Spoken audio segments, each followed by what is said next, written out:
വണക്കം നമുക്ക് കുറച്ച് ഒരു ചൂടുള്ള കുറച്ച് ന്യൂസുകളൊക്കെ ഒന്ന് നോക്കാം ഇന്നത്തെ. അപ്പോൾ നമ്മൾ കുറച്ച് കാര്യങ്ങളൊക്കെ ഇങ്ങനെ ഡിസ്കസ് ചെയ്ത് പോകാം. അപ്പം ആദ്യം തന്നെ നമുക്ക് ഓരോ ന്യൂസുകളൊക്കെ നോക്കാം, ചൂടുള്ള ന്യൂസുകൾ.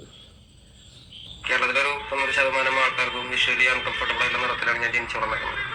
ലോകത്തിലെ ഏറ്റവും കൂടുതൽ സൗന്ദര്യവർദ്ധക വസ്തുക്കൾ വിറ്റഴിക്കപ്പെടുന്ന രാജ്യത്താണ് ഞാൻ ജീവിക്കുന്നത്. അപ്പം ഇവിടെ ഒരു ബ്ലാക്ക് സ്കിൻ ആയിരിക്കും. കേരളത്തിലൊരു 90% ആൾക്കാർ ഈ വേടനെന്തിനാ ഇതിനകത്ത് ഇപ്പം മേക്കപ്പ് ചെയ്ത് കഴിഞ്ഞാൽ അവൻ്റെ കളറൊക്കെ മാറിപ്പോത്തില്ലേ? ഇവൻ്റെ യഥാർത്ഥ കളറ് മാറി ഇവനും ഒരു സൗന്ദര്യ വസ്തുക്കൾ ഉപയോഗിക്കുന്ന ഒരാളായി മാറില്ലേ? അത് മോശമല്ലേ ഏടാ? കേരളത്തിലൊരു 90% ആൾക്കാർക്കും വിഷ്വലി അൺകംഫർട്ടബിൾ ആയിട്ടുള്ള നിറത്തിലാണ് ഞാൻ ജനിച്ചു വളർന്നത്. ലോകത്തിലെ ഏറ്റവും കൂടുതൽ സൗന്ദര്യവർദ്ധക വസ്തുക്കൾ ഇന്ത്യയിൽ ഏറ്റവും കൂടുതൽ സൗന്ദര്യ വസ്തുക്കൾ ഇന്ത്യയിൽ ചിലവഴിക്കുന്നു, ആൾക്കാർ വാങ്ങിച്ച് ഉപയോഗിക്കുന്നു. കാരണം ഈ ലോകത്ത് ഏറ്റവും കൂടുതൽ ജനസംഖ്യയുള്ള രാജ്യം ഇന്ത്യയാണ്. അപ്പം ഈ രാജ്യത്ത് പല പ്രോഡക്റ്റുകൾക്കും വിൽപ്പന കൂടും. ഇന്ത്യയിൽ നടക്കുന്ന കച്ചവടം വേറെ തൊട്ട് അയൽപക്കത്ത് കിടക്കുന്ന രാജ്യങ്ങളിൽ നടക്കുമോ? അഫ്ഗാനിസ്ഥാനും ബംഗ്ലാദേശിലൊക്കെ നടക്കുമോ? നടക്കില്ല. അവിടെ നടക്കില്ല, കാരണം അവിടെ ജനസംഖ്യയില്ല. ഈ പാകിസ്ഥാൻ്റെ പോപ്പുലേഷൻ പോലും ഉത്തർപ്രദേശിൻ്റെ അത്ര ഇല്ല. ഉത്തർപ്രദേശിൻ്റെ GDP ഇല്ല. പാകിസ്ഥാൻ രാജ്യം എന്ന് പറയുന്നത് നമ്മുടെ അയൽ രാജ്യമായ പാകിസ്ഥാൻ്റെ GDP, അതായത് സാമ്പത്തികം, അവരുടെ വരുമാനം ഇന്ന ജനസംഖ്യയായിട്ട് കാൽക്കുലേറ്റ് ചെയ്യുന്ന സംഭവമാണ് GDP. അത് നമ്മുടെ ഉത്തർപ്രദേശിന് അത്ര ഇല്ല പാകിസ്ഥാനിൽ. അപ്പോൾ അവിടെ ഒരു ഒരു ഒരു പ്രോഡക്റ്റിന് മാർക്കറ്റ് ചെയ്യുന്നതിൻ്റെ അത്രയും അതിനേക്കാളൊക്കെ ഒരുപാട് മുകളിലാണ് നമ്മുടെ ഇന്ത്യയിൽ. അത് സ്വാഭാവികം ജനസംഖ്യ ഉള്ളത്. ഇതിപ്പം നമ്മൾ ഒരു നിലപാട് പറയുമ്പോൾ നിലപാടായിരിക്കണം. ഇവൻ തന്നെയല്ലേ ഇതാണ്ട് ഈ സൗന്ദര്യ വസ്തുക്കളൊക്കെ നല്ല തേച്ച് മിനുക്കുവാണല്ലോ. അതായത് ഇവൻ്റെ നിലപാടൊക്കെ അപ്പം മറന്നു എന്ന് തോന്നുന്നു കേട്ടോ. അപ്പം ഇവന് മനസ്സിലായി കാണും. അപ്പോൾ ഈ മേക്കപ്പുകൾ വെളുത്ത ആൾക്കാർ ഉപയോഗിക്കും, കറുത്ത ആൾക്കാർ ഉപയോഗിക്കും. മേക്കപ്പ് എന്ന് പറയുന്ന സാധനം കറുത്തവർക്ക് മാത്രം ഉപയോഗിക്കുന്നതല്ല. അവരെ വെളുപ്പിക്കാനോ അല്ലെങ്കിൽ ഇതാക്കാനുള്ള എല്ലാ നിറത്തിലുള്ള ആൾക്കാരും ഈ മേക്കപ്പ് എന്ന് പറയുന്ന സാധനം ഉപയോഗിക്കും. മേക്കപ്പ് എന്ന് പറയുന്നത് ഒരാളുടെ നിറം മാറ്റാൻ മാത്രമല്ല, അതിന് പല ഉദ്ദേശങ്ങളുണ്ട്. അപ്പോൾ ചിലപ്പം അവർക്കൊരു രൂപ വ്യത്യാസം മാറും. ഇപ്പോൾ സിനിമയിൽ തന്നെ എത്രയോ പേര് മേക്കപ്പ് ചെയ്ത് പല ആയി മാറുന്നുണ്ട്. ഈ പ്രോസ്തറ്റിക് മേക്കപ്പ് വരെ ഉണ്ടായ കാരണമാണ്. ഇവനൊക്കെ വരുന്നതിനേക്കാൾ മുമ്പ് മൈക്കിൾ ജാക്സൺ വരെ മേക്കപ്പ് ഉപയോഗിച്ചാണ്. പ്ലാസ്റ്റിക് സർജറിയൊക്കെ ചെയ്ത് മേക്കപ്പും എല്ലാം കാര്യങ്ങളൊക്കെ നോക്കിയാൽ അങ്ങനെയാണ്. നിലപാടായിരിക്കണം. വേടൻ ജാതി കഴിഞ്ഞിപ്പം മേക്കപ്പിലോട്ട് പിടിച്ച ബാങ്ക് പലിശയേക്കാൾ കൂടുതൽ പലിശ നൽകിയാണ് ഇവർ നിക്ഷേപകരെ ആകർഷിച്ചത്. ഞാനൊരു ചിട്ടി ചേർന്ന് കഴിഞ്ഞാൽ എന്റെ പേര് പറഞ്ഞ് എന്റെ സ്നേഹിതന്മാരുടെ അടുത്തെല്ലാം ചെന്ന് അവർ ചിട്ടി കൂടുന്നു.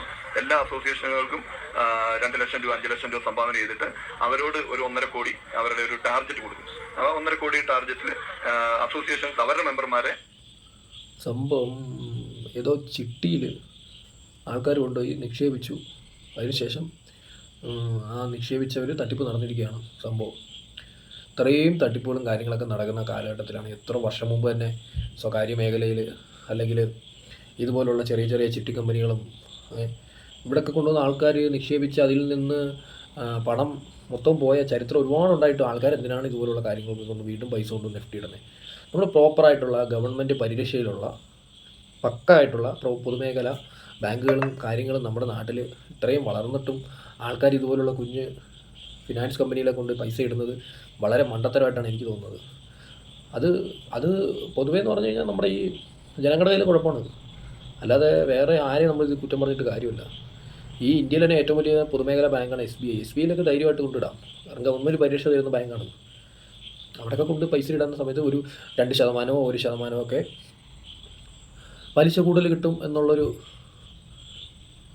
തെറ്റായ ചിന്തയിൽ കുറച്ച് പൈസ കൂടുതൽ കിട്ടും. ചിലപ്പോൾ ഒരു 10 ലക്ഷം രൂപയ്ക്ക് ഒരു 7,000-7,500 രൂപ മാസം പലിശ കിട്ടുന്ന സമയത്ത് ഇവർ ചിലപ്പോൾ അതിൽ കൂടുതൽ കൊടുക്കും. അതിനുവേണ്ടിയാണ് ഈ വില കാണിക്കുന്നത്. അപ്പം തെറ്റില്ല, നമ്മൾ ഈ നിക്ഷേപിക്കുന്ന ആൾക്കാരെയും തെറ്റുണ്ട്. പക്ഷേ ഇതൊക്കെ മോശമാണ്. നമ്മുടെ എത്ര ആൾക്കാർക്ക് അവരുടെ ജീവനാന്തം കൊണ്ടുപോയി ചിട്ടിക്കും കാര്യങ്ങളൊക്കെ ചേർത്തുകൊണ്ടാണ് ഇവര് ജീവിതകാലം മൊത്തം കഷ്ടപ്പെട്ട പൈസയാണ്. കഷ്ടപ്പെട്ടുണ്ടാക്കിയ കാശ് ചിട്ടൊക്കെ ഇട്ടിട്ട് ചേർത്ത് വെക്കാലോ, കൊച്ചിന്റെ പഠിത്തത്തിന് എന്തെങ്കിലുമൊക്കെ ആവുമല്ലോ എന്ന് പറഞ്ഞിട്ടൊരു പൈസ ഒന്നും പറഞ്ഞിട്ട് കാര്യമില്ല. നാടെങ്ങനെയാണ്, നമ്മുടെ ലോകം അങ്ങനെയാണ്. തട്ടിപ്പും വെട്ടിപ്പിൻ്റെ കാലഘട്ടമാണ് ഇപ്പം. ഒന്നും പറഞ്ഞിട്ട് കാര്യമില്ല. ആറ്റം ബോംബ് കണ്ടുപിടിച്ച വിദ്വാനല്ലേ ഇവിടുത്തെ പ്രസിഡന്റ്? മൈത്രേയൻ വന്നിട്ടുണ്ട് കേട്ടോ. വിദ്വാനല്ലേ ഇവിടുത്തെ പ്രസിഡന്റ്? മിസൈൽ മാൻ. നിങ്ങളുടെ മിസൈൽ അയച്ചാല് അവിടെ ഉള്ളവർക്ക് ഉമ്മ വയ്ക്കുക. മറ്റുള്ളവരെ ദ്രോഹിക്കുന്ന ഇതിൽ ഏറ്റവും ഇന്ത്യയിലെ ഏറ്റവും മഹാനായ പ്രസിഡന്റ്, അദ്ദേഹത്തിന്റെ ഇരട്ടം പേരാ മിസൈൽ മാൻ. അത്രയും ദ്രോഹമൊന്നും ഒരു കഞ്ചാവ് വലിച്ചതിനും ചെയ്തിട്ടില്ല. You are known to be a deeply spiritual person. Have you ever felt guilty or conflicted about developing nuclear weapons? Why or why not? I realize that for my country's development, peace is essential. Peace comes out of strength. Strength respects strength. Maitreyan എന്ന് പറയുന്ന ആളോട് വളരെയധികം യോജിപ്പുള്ള ഒരാളാണ് ഞാൻ. കാരണം പുള്ളി പറയുന്നത് വൈഡായിട്ട് ചിന്തിച്ച് കഴിഞ്ഞാൽ പക്ക കാര്യമാണ് പറയുന്നത്. പല കാര്യങ്ങളും ഒരു കോമൺ ആയിട്ട് ഒരു നോർമലായിട്ട് ചിന്തിച്ച് നോക്കുവാണെങ്കിൽ പുള്ളി പറയുന്നത് ഭയങ്കരമായിട്ട് കറക്റ്റായിട്ടുള്ള കാര്യമാണ് മൈത്രേയൻ. പക്ഷേ മൈത്രേയൻ ഒരു കാര്യം പറയുന്നതിൻ്റെ ഇടയ്ക്ക് ഈ മിസൈൽ അല്ലെങ്കിൽ നമ്മുടെ രാഷ്ട്രപതിയായിട്ട് ഇരുന്നിട്ടുള്ള APJ അബുൽ പക്കീം ജമാലുദ്ദീൻ അബ്ദുൽ കലാം അദ്ദേഹത്തെ ഒരു ഉദാഹരണമായിട്ട് പറയാൻ പാടില്ലായിരുന്നു. കാരണം പുള്ളി നമ്മുടെ രാജ്യത്തിൻ്റെ സമാധാനത്തിന് വേണ്ടിയാണ് അതുണ്ടാക്കി വെച്ചത്. കാരണം നമ്മളവിടെ നമ്മുടെ ഒരു സേഫ്റ്റിക്ക് ഈ സംഭവം ഉണ്ടാക്കിയില്ല എങ്കിൽ മറ്റുള്ള രാജ്യക്കാർ അവരുടെ സേഫ്റ്റിക്ക് അത് ഉണ്ടാക്കിയിട്ട് അവന്മാർ അത് ഇവിടെ കൊണ്ടിട്ട് പൊട്ടിക്കുന്ന സമയത്ത് നമുക്കൊന്നും ചെയ്യാതായിരിക്കാൻ പറ്റും. നമുക്ക് ഒരു നിസ്സഹായ അവസ്ഥയായി പോകും. അപ്പോൾ നമുക്കും തിരിച്ച് ഡിഫൻസിനുള്ള സാധനങ്ങൾ വേണം. അപ്പോൾ അവിടെ നമ്മളത് ചെയ്താലേ പറ്റൂ, അവിടെ ഉണ്ടാക്കിയാലേ പറ്റൂ. അതിൻ്റെ ഇടയ്ക്ക് കഞ്ചാവും തമ്മിൽ ഒരു എടുത്തിടേണ്ട ആവശ്യമില്ലായിരുന്നു. കഞ്ചാവിന് ഓക്കെ, കഞ്ചാവ് വലിക്കുന്നവർ വലിക്കട്ടെ, നമ്മുടെ രാജ്യം പറഞ്ഞേക്കുന്ന നിയമപരിരക്ഷ നിയമവ്യവസ്ഥയിലൂടെ നമുക്ക് ജീവിക്കാൻ പറ്റത്തുള്ളൂ. നമ്മുടെ രാജ്യം എന്താണോ നമുക്ക് എങ്ങനെ ജീവിക്കണം എന്നുള്ള നിയമമാണോ പറഞ്ഞേക്കുന്നത് അതിന് ബാധ്യസ്ഥനായിരിക്കണം നമ്മൾ. അപ്പോൾ കഞ്ചാവ് ഉപയോഗിക്കാൻ പാടില്ല എന്ന് പറയുന്ന ഒരിടത്ത് നമ്മൾ ഉപയോഗിക്കാൻ പാടില്ല, അത്രേ ഉള്ളൂ. അതിനെ വെച്ച് ഇതിനെയൊക്കെ എടുത്ത് കമ്പയർ ചെയ്യേണ്ടായിരുന്നു. മൈത്രേയൻ്റെ പല കാര്യങ്ങളിലും യോജിക്കുന്നുണ്ട്. പക്ഷേ ഇപ്പോൾ ദുബായിലൊക്കെ പോയി ഇന്ത്യയിൽ ജീവിക്കുന്ന പോലെ ജീവിക്കാൻ പറ്റുമോ? പറ്റില്ല. ആ രാജ്യത്തിൻ്റെ നിയമങ്ങളോട് യോജിച്ച് നമുക്ക് ജീവിക്കാൻ പറ്റും. നമ്മുടെ ഇന്ത്യയിലും നമ്മുടെ നിയമങ്ങളോട് യോജിച്ച് നമ്മുടെ ഇന്ത്യയിൽ ചിലപ്പം ചില സംസ്ഥാനങ്ങളിൽ മദ്യം നിരോധിച്ചിട്ടുണ്ടായിരിക്കാം, അല്ലെങ്കിൽ ബീഫ് നിരോധിച്ചിട്ടുണ്ടായിരിക്കാം, ലോട്ടറി നിരോധിച്ചിട്ടുണ്ടായിരിക്കാം, അപ്പോൾ അല്ലെങ്കിൽ പല കാര്യങ്ങൾ ഇതുപോലെ കഞ്ചാവ് നിരോധിച്ചിട്ടുണ്ടായിരിക്കാം. അപ്പോൾ ആ രീതിയിൽ വേണം ജീവിക്കാൻ. ഓരോ ഇടത്തും എങ്ങനെയാണോ നമ്മുടെ നിയമം ഉള്ളത് അതുപോലെ ജീവിക്കുക, അത്രേ ഉള്ളൂ. സീമൻ அது புலி.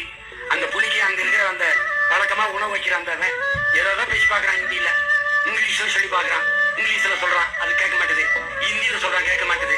ரொம்ப நேரமா ஒருத்தன் பாத்துக்கிட்டு இருக்கான். இங்க இருந்து போன நம்மால அதுக்கு போய் தமிழ்ல பேசுறான், கேட்டு கீழே போடுறான். அது தமிழ் புலிடா, தமிழ் புலிடா. ഇത് ആദ്യം കാണുമ്പം നമുക്ക് തമിഴിനെ പൊക്കി പറഞ്ഞ തമിഴ് ഭയങ്കര സംഭവമാണെന്ന് പറഞ്ഞ് ഇയാൾ പൊക്കി അടിച്ചതായിട്ട് തോന്നും, നമുക്കൊരു കോമാളിയായിട്ട് തോന്നും. പക്ഷെ സത്യത്തിൽ ഇയാൾ പറഞ്ഞത് റിയൽ ലൈഫിൽ നടന്നിട്ടുണ്ട്. അത് നിങ്ങളൊന്ന് കണ്ടു നോക്ക്. The star tiger understands only Tamil. Udaipur. Rama was born to a pair of white tigers in the Delhi zoo, but was born in Chennai when only a cub. With the result, he had a handicap. He understood യഥാർത്ഥത്തിൽ നടന്നതാണ്. Tamil. கொஞ்ச நாளைக்கு போன்ட்டு பண்ணுங்க. ஆனால் daily வந்து அனிமலை மாத்திரம் daily watch பண்ணும். सो हिंदी भाषा नहीं आती, तमिल की भाषा समझना पड़ता था. ഈ സീമൻ നല്ല അത്യാവശ്യം ബോധമുള്ള ആളാണ്. ചുമ്മാ വെറും ഒരു രാഷ്ട്രീയ നേതാവൊന്നുമല്ല. സീമൻ അത്യാവശ്യം നല്ലൊരു നേതാവാണ്. തമിഴ്നാട്ടിലെ ഒരു രാഷ്ട്രീയ പാർട്ടിയുടെ നേതാവാണ്. ഇപ്പോൾ നമ്മുടെ വിജയ് കണക്ക് ഒരു നേതാവാണ് അദ്ദേഹം. കുറേ നാളായിട്ട് നമ്മുടെ ഇലക്ഷൻ പിടിക്കാൻ പറ്റത്തില്ല. DMK അവിടെ സ്ട്രോങ് ആയതുകൊണ്ട് പറഞ്ഞിട്ട് കാര്യമില്ല. ഇതെന്താണ് ന്യൂസ്? ചേലകർമ്മത്തിന് അനസ്തേഷ്യ പിഞ്ചു കുഞ്ഞിന് ദാരുണാന്ത്യം. സുന്നത്ത് കർമ്മത്തിന് മുമ്പ് അനസ്തേഷ്യ നൽകുന്നതിനിടയിൽ പിഞ്ചു കുഞ്ഞിന് ദാരുണാന്ത്യം. രണ്ട് മാസമായ കുഞ്ഞാണ്. 2 മാസമായ കുഞ്ഞിന് സുന്നത്ത് നടത്തിയെന്നാ അനസ്തേഷ്യ കൊടുത്തപ്പോൾ. ഇവിടെ നമ്മളൊക്കെ ഏത് കാലഘട്ടത്തിലാണ്? ഇവന്മാരൊക്കെ ഒരു മനുഷ്യനൊക്കെ ഏത് കാലഘട്ടം കഴിഞ്ഞ്? നമ്മൾ 2025 വളർന്ന കാലഘട്ടമാണ്. മനുഷ്യനെ പോലും വേണ്ട അങ്ങനത്തെ കാലഘട്ടത്തിൽ ജീവിക്കുന്ന കാലഘട്ടത്തിൽ ഇത്രയും മതം തലയ്ക്ക് കയറിയിട്ട് ഓരോ ആൾക്കാർ മതം ഇത്രയ്ക്ക് തലയ്ക്ക് ബോധമില്ലാത്ത ഒരു പണ്ട് കാലത്തൊന്നും ഇതുവരെ വണ്ടി കയറിയിട്ടില്ല ഇവരൊന്നും. 2 മാസമായ കുഞ്ഞിനെ സമ്മതിക്കണം കേട്ടോ. ഒരു മതഭ്രാന്തന്മാരാണ്. ഈ അടുത്തിടയ്ക്കാണ് മലപ്പുറത്താണ്ടൊരു പെണ്ണ് 5ാമത് പ്രസവിച്ച് അവിടെ വീട്ടിൽ മരിച്ചുപോയി. 5ാമത്തെ പ്രസവം വീട്ടിൽ വെച്ച് നടത്തി. ആ പെണ്ണ് മരിച്ചുപോയി. എന്ത് പറയണം? ഇതിനൊക്കെ എന്ത് പറയണം? മതം.